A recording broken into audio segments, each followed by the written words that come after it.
Buenas tardes a todos y bienvenidos un día más al invitado de Radio Francia Internacional. Este jueves va a tener lugar en el Instituto Cervantes, aquí en París, la primera entrega de una serie de coloquios que tienen como tema genérico la escritura del exilio. En esta ocasión, el escritor mexicano Jordi Soler y la franco-española Carine Fernández nos van a acercar la historia de sus familias que plasman en sus libros la terrible realidad del exilio al finalizar la Guerra Civil Española. 1 de abril de 1939, año de la victoria, el generalísimo Franco.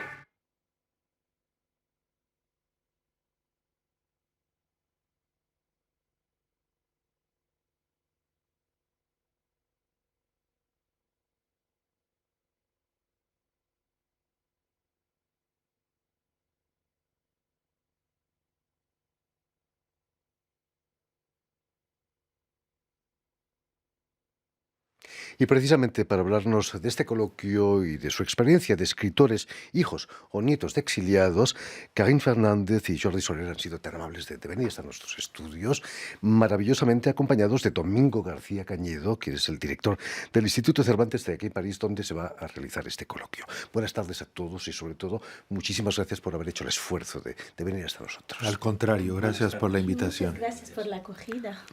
Antes que nada me gustaría que Domingo García Cañedo nos contase cómo nace esta idea de este ciclo dedicado a escritura y exilio. Bueno, la verdad es que es algo que se ha ido madurando con los años. Yo llevo bastantes años en Francia, en ciudades, por ejemplo, como Toulouse, donde tuve un contacto muy profundo con el exilio republicano español. Y entonces esto surge, digamos, de unas palabras de Jorge Semprún, que me acuerdo que él lo decía muy a menudo, decía, cuando pronto vamos a desaparecer los testigos, bueno, él hablaba de los campos, ¿no? Pero que se puede aplicar perfectamente al exilio, dice, y ya dejaremos de escribir, dice, pero después llegará el turno de los novelistas. Son ellos los que tienen que transmitir esa memoria, porque si no existe la labor del novelista, va a quedar solamente la memoria del historiador o del sociólogo. Entonces, conociendo casos de escritores franceses, hijos del exilio, yo me di cuenta de que existía un grupo, o sea, que se podían unir ahí, que son franceses, escriben en francés, pero digamos que habitan un territorio literario y emocional que es español. Entonces, de ahí surgió el reunir a estos escritores, y ya hicimos algún ensayo en su momento en Toulouse. Por ejemplo, Jordi Soler estuvo en un encuentro que hicimos con Serge Mestre y con Toni Cartano, donde empezamos a hablar de un poco que era ficción, realidad, familia, memoria, y dándole vueltas, pues bueno, hemos llegado a este momento en el que se imponía, después de todas las celebraciones, las conmemoraciones que se han hecho estos últimos años, sobre todo en 2019, había que buscar otra cosa diferente, y es lo que, digamos, el exilio español ha aportado, por ejemplo, a la literatura francesa, que es importante. Claro, no nos queríamos limitar solamente a la literatura francesa. Bueno, el hecho de estar en Francia hace que la mayor parte de los invitados sean franceses, pero evidentemente casos como el de Jordi Soler, digamos, se imponían también para participar en estos encuentros. Me dirijo ahora a Carine Fernández, autora de la novela 1000 ans après la guerre, 1000 años después de la guerra, nacida en la ciudad francesa de Lyon, hija de un republicano español quien obtuvo el asilo político aquí en Francia. Pero me gustaría que nos contases de qué modo la aventura vital de tu padre ha influido en tu vida de viajera, de escritora y sobre todo de escritora. Bueno, es una historia un poco larga. Empieza en el 39, porque mi padre, español, era un combatiente republicano muy joven, se inició en el ejército republicano y fue preso en 39 y se encontró condenado a muerte. Y su condena fue transmutada en 30 años de cárcel. Fortunadamente se escapó, por eso estoy aquí hoy. puedo testigar, y se escapó y pasó a Francia, y llegó a Francia en el 48. Así que se casó en Francia, mi madre le siguió, eso también puede ser otra novela, todo esto. Y mi madre le siguió en Francia, se casaron y nacimos en Francia. Así que, pero siempre hemos vivido toda mi niñez con esta idea que éramos los hijos de la derrota, los hijos de los republicanos. Pero también, cuando digo los hijos de la derrota, éramos los hijos de la derrota, pero teníamos el sentimiento que éramos los hijos también de la legitimidad. Y hay toda puede ser, una transmisión que se hizo en casa por mi padre y por también toda la gente que él acogía en casa, y era como casa era un foro de republicanos. Y yo de pequeña, yo era la más pequeña de la familia, de los hijos, y de pequeña siempre he oído hablar de estas cosas, y sabíamos que la tragedia había sido el prefacio, el prólogo de nuestras vidas. Antes de nuestras vidas hubo esta tragedia de la guerra. Así que hemos vivido con esto, también como para mi padre el exilio era una condena de verdad, y no tenía nada más que un deseo, como todos los refugiados, el deseo de regresar, de volver. ¿Llegó a regresar tu padre? Regresó después de la muerte de Franco, regresó. Y murió muy joven, a los 59 años, poco después murió. Pero bueno, para decirte que él en casa había decidido que en casa era España. La República Española era en casa. Y estaba prohibido hablar francés. Y no, bueno, ahora mi acento se ha bastante oxidado, mi español se ha oxidado con el tiempo. Absoluto.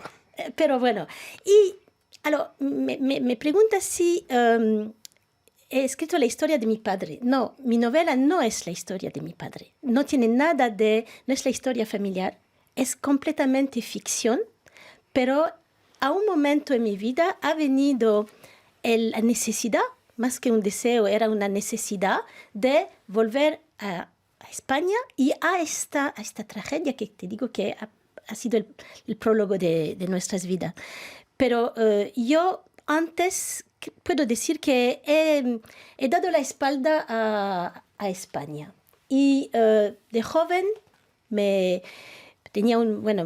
padre era muy autoritario, y mi padre que fue encarcelado, y para él la valor suprema era la libertad, pero en casa era una cárcel también. Así que me escapé y me fui a Oriente muy joven. Y bueno, tuve una gran atracción por el Medio Oriente, por la literatura también orientalista, la literatura en general. Y no tenía muchas conexión con España, pero esto volvió luego, y escribí una novela sobre las víctimas de la guerra, que no era la novela de mi padre. Mi padre era un exiliado, estaba en una tierra, Francia, que era libre, pero yo quise escribir la vida de la gente que se quedó en España, de los republicanos represaliados que sufrieron de la violencia, la delación cotidiana en España. Así que me inventé un personaje que es el humilde.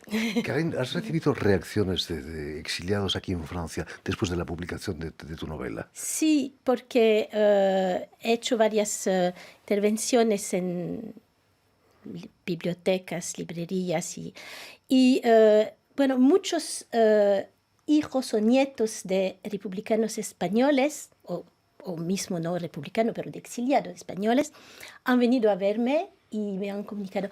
Y, por ejemplo, una cosa que me ha conmovido mucho, en Francia, en el Plateau de Glières, es un lugar de la resistencia en Francia, y han venido nietos de estos republicanos que eran en el mando de los maquis franceses y han venido a verme y unos están haciendo un CD de canciones y me han pedido la prefacia. Así que, bueno, muy emocionante. Me imagino que sí. Has escrito varias novelas sobre los países árabes, Egipto, en tus viajes. ¿Por qué has tardado tanto en escribir la novela sobre España, sobre la guerra civil? Porque hemos tenido que esperar muchos años también, incluso en España. Hasta la novela de Javier Cercas, Soldados de Salamina, nadie había escrito sobre la guerra civil, o casi. Sí, habían escrito, pero estaba poco conocido. Bueno, me he exiliado más de 20 años en los países árabes y también en Estados Unidos. Exiliado, has dicho. Exiliado, sí, un poco más o menos. Y creo también que la transmisión del exilio es una cosa que se transmite. Mi padre fue exiliada y yo fui a estos países porque estaba interesada por estas culturas y la aventura también, pero muchas veces sufría de esta terrible nostalgia. La nostalgia que es la enfermedad del regreso. No. Bueno, así que he escrito varias novelas sobre los países árabes porque me parecía normal y volví a Francia con la mente completamente invadida, ocupada por todo este Oriente. Así que fue la materia de mis libros. Y luego, un día, de manera completamente inconsciente, no era un proyecto decidido, me encontré cada día, encontré un viejecito en Lyon que andaba con su perro y encontré mi protagonista. Y este hombre encarnó mi personaje.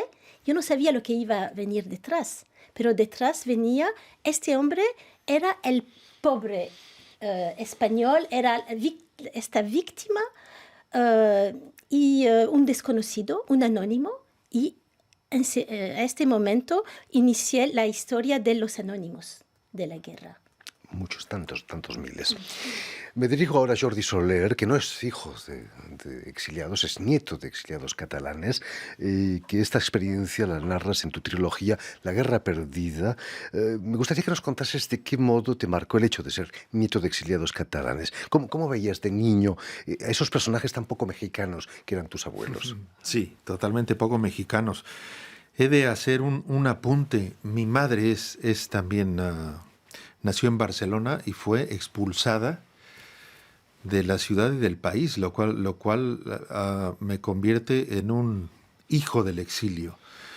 Porque mi madre desde aquel momento no ha podido nunca relacionarse de manera normal con la ciudad. Cuando ahora tiene a su hijo, que soy yo, viviendo ahí, y a un par de nietos muy guapos, que son mis hijos, y sin embargo, ella no puede regresar a Barcelona porque no ha entendido por qué esa ciudad la expulsó de ahí. En el caso de mi abuelo, que es el origen del exilio, es muy claro porque él perdió la guerra, tuvo que irse a un campo de concentración, pasó ahí casi 2 años, tuvo que escapar de ahí. Amparado por el embajador mexicano que había entonces, que lo metió en un barco de manera chapucera, llegó a Nueva York, bajó en un tren hasta México, y llegando a México se inventó un negocio que era con otros 3 o 4 exiliados catalanes, por cierto, que se encontró en un pueblo de Veracruz, montó una plantación de café. Y una vez que montó esa plantación, llamó a su mujer, que seguía en Barcelona, sin idea de dónde estaba su marido, porque en esa época no se podía, mi abuelo no podía comunicar que seguía vivo por carta, que era el medio por el que se comunicaban, porque los espías de Franco inmediatamente iban a tomar la casa que era la receptora de esa carta. Total que mi abuelo no escribió durante 6, 7 años hasta que llegó a Veracruz. Mi abuela, que era de Barcelona, pues siguió en Barcelona, y mi madre, que había nacido unos años antes, siguió en Barcelona, sin idea de que tenía un padre. Ella solo tenía una madre, era toda su familia. Y cuando se van a México, porque las llama mi abuelo, que ya está instalado en Veracruz, en un negocio que se ha inventado, pues hacen un periplo ayudadas por el Partido Comunista Catalán, porque no podían moverse mucho por España en esa época. Las llevan a Vigo. De Vigo sale un barco, el Marqués de Comillas, por cierto, que llega a La Habana. Mi madre iba enferma de tosferina. Iban en el camerino, en la zona de infecciosos en el barco. Y después de casi un mes de batallar, llegan a México, a Veracruz, al puerto de Veracruz, donde está mi abuelo.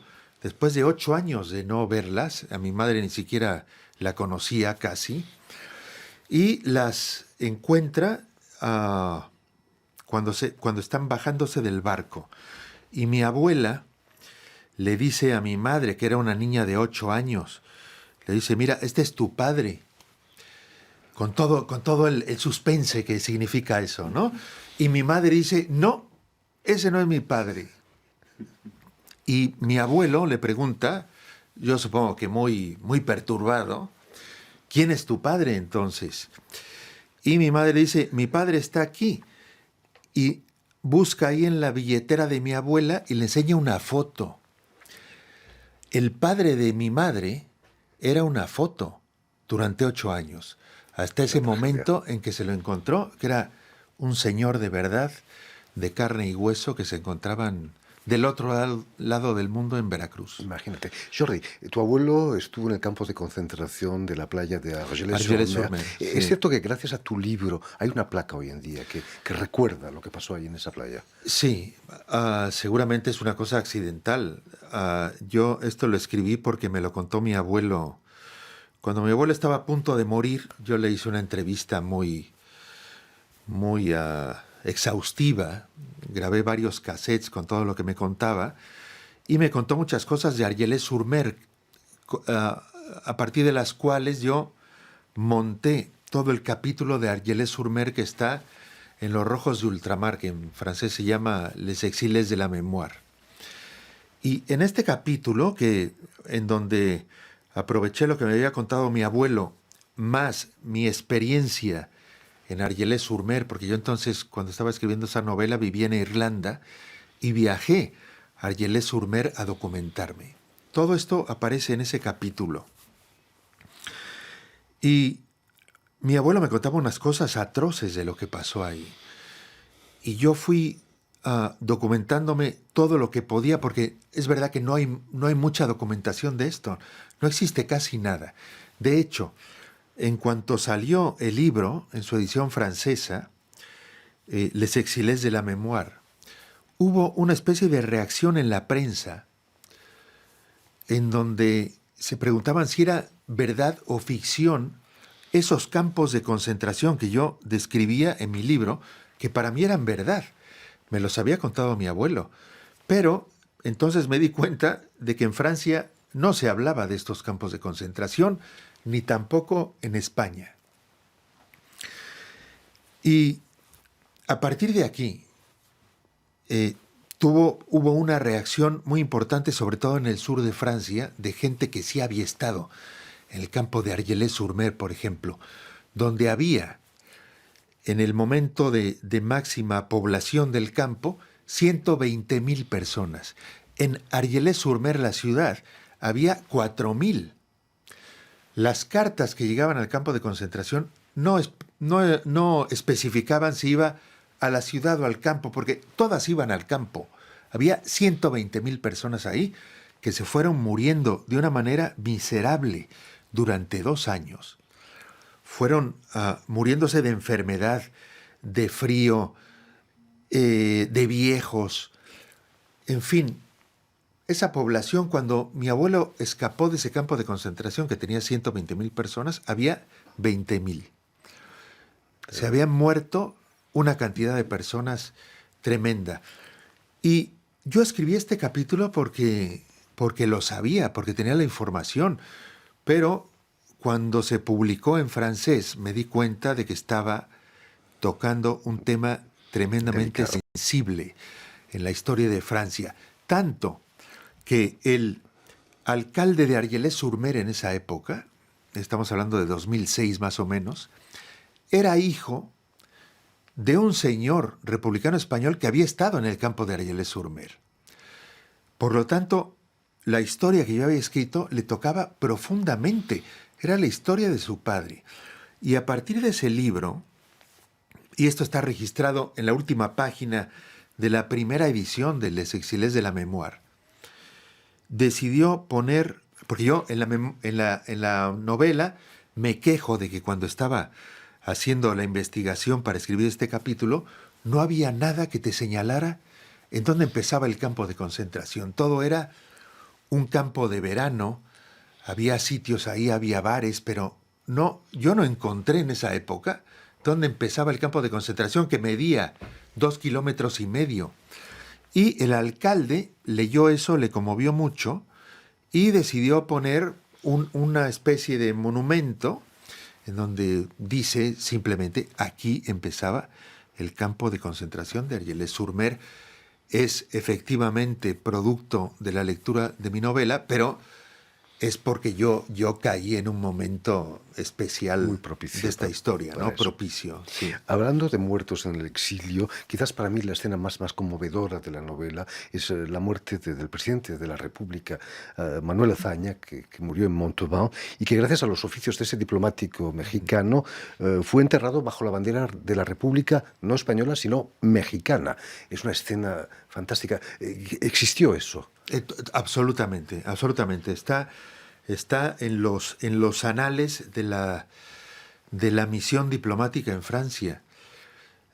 Azaña murió en Montauban, refugiado en un hotel como cualquiera, que el embajador Luis Rodríguez, que era el enviado de Lázaro Cárdenas a Francia para más o menos gestionar la estancia de los exiliados republicanos españoles, Luis Rodríguez fue replegándose con la ocupación francesa hacia el sur y llegó a Montauban. Había desmontado su embajada aquí en París. Y llegando a Montauban, montó su embajada en 2 habitaciones de un hotel en Montauban. Esas habitaciones eran territorio mexicano, es un convenio diplomático, nadie podía, no, la autoridad francesa, y en esa época también había autoridad alemana ahí, no podían meterse a esas habitaciones. Y Luis Rodríguez le dio una de estas habitaciones al presidente Azaña, porque era un emblema, porque era un presidente que había sido echado de su puesto de manera artera. Le dio una de las habitaciones. Y en la otra habitación se amontonaban todos los exiliados republicanos que querían ir a México, entre ellos mi abuelo. Por eso sé yo esta historia. Mi abuelo estaba en la habitación de al lado con 60 colegas españoles en una habitación de hotel, que esto es importante decirlo, y Azaña estaba en la otra. Bueno, Azaña muere en esa habitación. Cuando se empiezan a preguntar qué hacer con el cuerpo de Azaña, que era ni más ni menos que el cuerpo del presidente legítimo de España,